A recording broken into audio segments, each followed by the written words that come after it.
Hello and welcome back to Shakesyear. We're finishing up the Merry Wives of Windsor today. We're in Act 5, Scene 5, and we get to hear from Mistress quickly today. And this is another, the end of this scene is one that has a lot of, sort of rapid fire dialogue going on and blah, blah, blah. And this monologue is just sort of a thing that's there. But the stuff that's going on, everybody has gone to Hearn's oak tree, and they managed to get Falstaff to show up dressed as Hearn. So he's got antlers on his head. And Mistresses Ford and Page have shown up so that they can proceed with the, oh, we came here so that you could woo us kind of a thing. And he's all excited about it. Meanwhile, everybody else in the town is scattered around ready to sort of pounce on Falstaff. They're supposed to be like fairies and that kind of a thing. And in the midst of all of this hubbub, Slender is supposed to grab Anne Page and go marry her, and he will know her because she's wearing all white, and also because when he goes up to her, he'll say mum and she'll say budget, and that's how he will know that it's her. So they're supposed to run off and get married.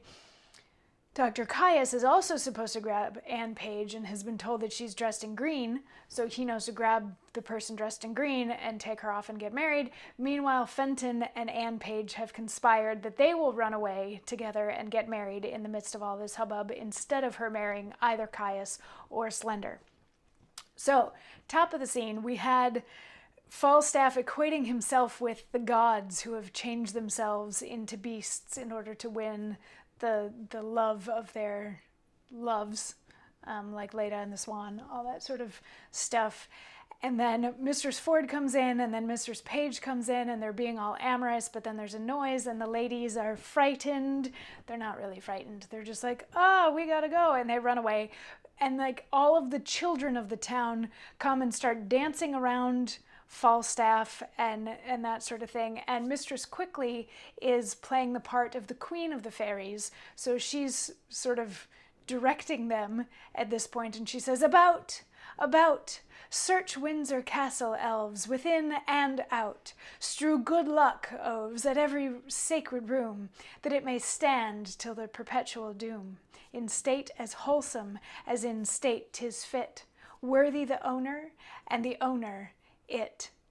The several chairs of order look you scour with juice of balm, and every precious flower, each fair installment, coat and several crest, with loyal blazon, evermore be blessed. And nightly meadow fairies, look you sing, like to the garter's compass, in a ring, the expressure that it bears. Green let it be, moat fertile fresh, then all the field to see, and ony so qui malipence, right, in emerald tufts, flowers purple, blue, and white, like sapphire pearl and rich embroidery, buckled below fair knighthood's bending knee. Fairies use flowers for their charactery. Away, disperse, but till 'tis 1 o'clock, our dance of custom round about the oak of Hearn the Hunter, let us not forget. So literally, she's directing traffic. She's directing the elves, saying that they should, scatter flowers and celebrate things and celebrate the night and all of that sort of thing. She's just directing traffic. She's directing the children how to be elves. So they do, and they start to circle even closer around Falstaff and start talking to him, sort of berating him for his sins as they come in, and they pinch him and they burn him with candles and that kind of stuff. And Falstaff, in the midst of all this, is like, and he gets all scared and he buries his face in the ground and everything like that. And Slender comes and grabs the person wearing all white and runs away, and Caius grabs the person in all green and runs away, and Fenton and Anne Page manage to sneak away by themselves in all of this hubbub. And then they sort of call it, and the hubbub is over, so all of the fairies depart, and Mistresses Ford and Page, along with their husbands, come forth, and they're like, ha ha, gotcha, you've been punked. to Falstaff, and he's like, yeah, I knew they weren't fairies. I knew the whole time that they weren't fairies, that kind of thing. So then they like, haha, you've been had. There's no way that you're gonna sleep with Mistress Ford. This is all like a put on, and don't you ever try to woo us again, and that sort of thing. And Mr. Ford's like, yep, and check it out, I was also Brooke / Broom, depending on which version you're reading. And he's like, I got you, and you know, everything is revealed, and Falstaff really has no choice in all of this but to just sort of take it on the chin and be like, oh, you got me, and you got me good, so yeah, I'm going to stop my pursuits of the ladies now. And they all decide that they'll go to dinner together and have fun, but then they're like, where's Anne Page? And Mr. Page is like, haha, she secreted away with Slender. And Slender comes in and he's like, I almost married a little boy. And they're like, what? And he's like, yeah, I went up to the person in all white and I said, Mom, and the person said budget. So I took that person to Eton to go get married, and it was a little boy. And they're like, haha. Mistress Page is like, haha, you've been fooled, because I told Caius that our daughter was going to be in green because I didn't want her to marry Slender. And then Caius comes in and he's like, I married a little boy. I grabbed the person in green and it was a little boy, and how embarrassing is this? But then Fenton and Anne Page come in and they're like, actually, we snuck off and just got married, so can you be happy for us because we actually love each other?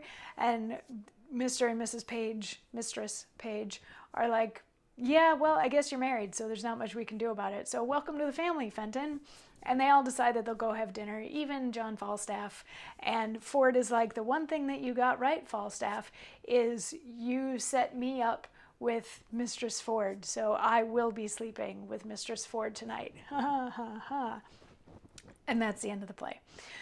So it's fun, it's farcical, there's a lot of physical comedy involved. It doesn't really get into anything super deep unless you want to get into the morals and ethics of trying to woo married women and or playing tricks on jerks, that kind of thing. But I don't think that it really needs to get that deep. It's just kind of a fun, fluffy piece full of clowning, full of ridiculousness.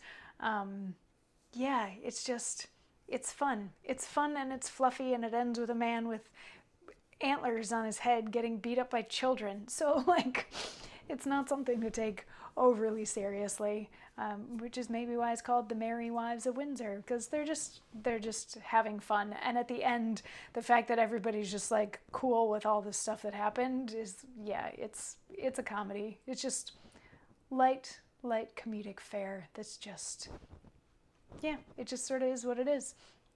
So tomorrow is new play day, and we're going to launch into The Taming of the Shrew, which is a little bit of an offensive title, but it is a wonderful play that gave us such spin-off movies as 10 Things I Hate About You. So you got to like it for some reason, right? Yeah. Anyway, I'll see you tomorrow for new play day. Mwah.